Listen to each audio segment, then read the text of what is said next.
The next marketing tasks I would like to show you originated from many of my clients asking me what kind of lead magnet they can use to grow their email list. To be honest, often the answer is none, because the business model is such that the prospects they would like to attract just don't have the time for lead magnets. But also sometimes the answer is not just a free ebook about topic XYZ.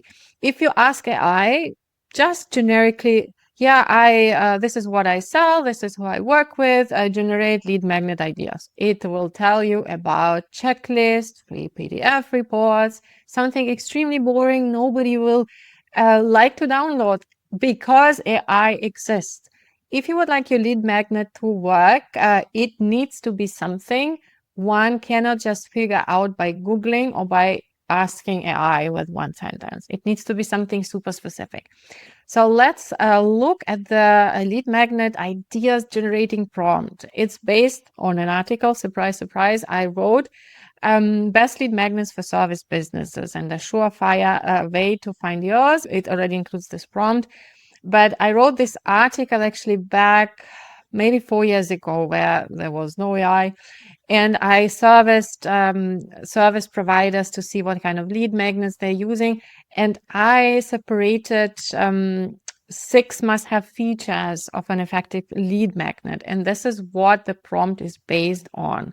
So a lead magnet needs to be targeted for your audience, obviously helpful, not just helpful, as really, really helpful, and actionable, easy to consume, impressive, and don't overlap with your paid services. Because I also noticed if you ask AI about just generically about lead magnet, it will suggest something that will just be, oh yeah, this is the way to do whatever I'm selling with AI. And although the quality of the service or the output won't even match, I can imagine for some prospects, they would be like, oh, okay, if AI can do it for free, why should I hire you? It's also such a dumb idea that shows you that AI is missing on nuances, definitely. So let's look at the prompt itself. Lead magnet generator prompt. If you haven't provided with context, it will ask you about the context, right? You can use it even separately. You didn't create your custom AI context for whatever reason. I don't know what you've been doing for the past 30 minutes or whatever. But if you decided to skip to this video right away, it will ask you questions if you did not provide your context. So it's not going to generate you some generic something. It will ask you for information if you don't give it any information. Then it checks itself. It's like, okay, do I have the minimum information? And then it starts generating ideas based on what I just showed you. It checks for all the criteria and also that, as I said, an additional criteria, it shouldn't be Googleable or AI-able. Let's see what it tells me to do for my business, for example. As usual, just ask it to execute the respective prompt. Here, as an input, it only needs 2 files, main marketing context and ideal audience profile, because it needs to know what you offer. So it does not give you ideas that overlap with your paid services, but also make it adjacent to your services, that it kind of shows your expertise, but doesn't give something away for free that you usually sell. And of course, it needs your ideal audience profile to understand what kind of people would be looking at this lead magnet. Does it even make sense to create any lead magnets? I forgot to point it out in the prompt. It also checks for, does it even make sense to have a lead magnet? Because for some niches, for some businesses, some business models, it just won't make sense. And that's it. It doesn't have to know about your writing style. You're not writing anything. It doesn't have to know about your voice of customer, because it's just an idea of lead magnet. If you later would like to brainstorm some titles for the particular lead magnet, that maybe you would need the language your prospects use specifically, but not at this stage. So let's just press enter and see what comes out.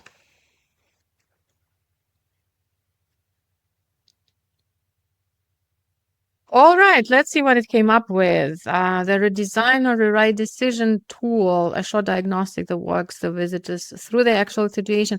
That's actually very close to what my clients sometimes ask me, because they are like, oh my God, the website is not converting. Do we need a complete revamp? Actually, what's happening very often, 90% of the cases, is they need the copy rewrite and just small fixes in design, if at all. But sometimes a new design theme is required. If, for example, trust is a big issue and the design theme is really not trustworthy and it's putting prospects off, doesn't matter what copy you will put there, won't work.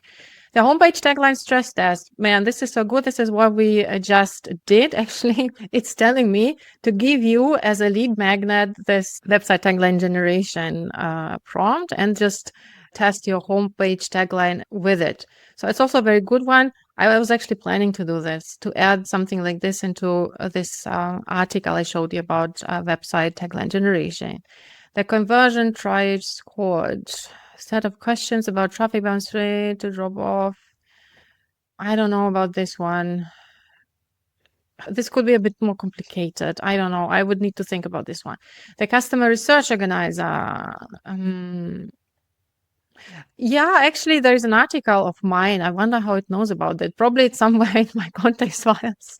There is an article that's called The Secret to Writing Great Copy is an Excel Sheet, which came out before the AI, where I tell people how to collect voice of customer manually, how to organize objections and everything.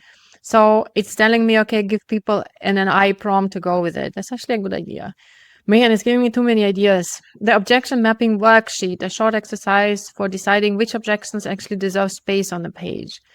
This is too simple. This can be answered as like 2 sentences. So this is not great or groundbreaking. So look at this. I already got like 3 ideas. One of them I already was thinking about that are usable.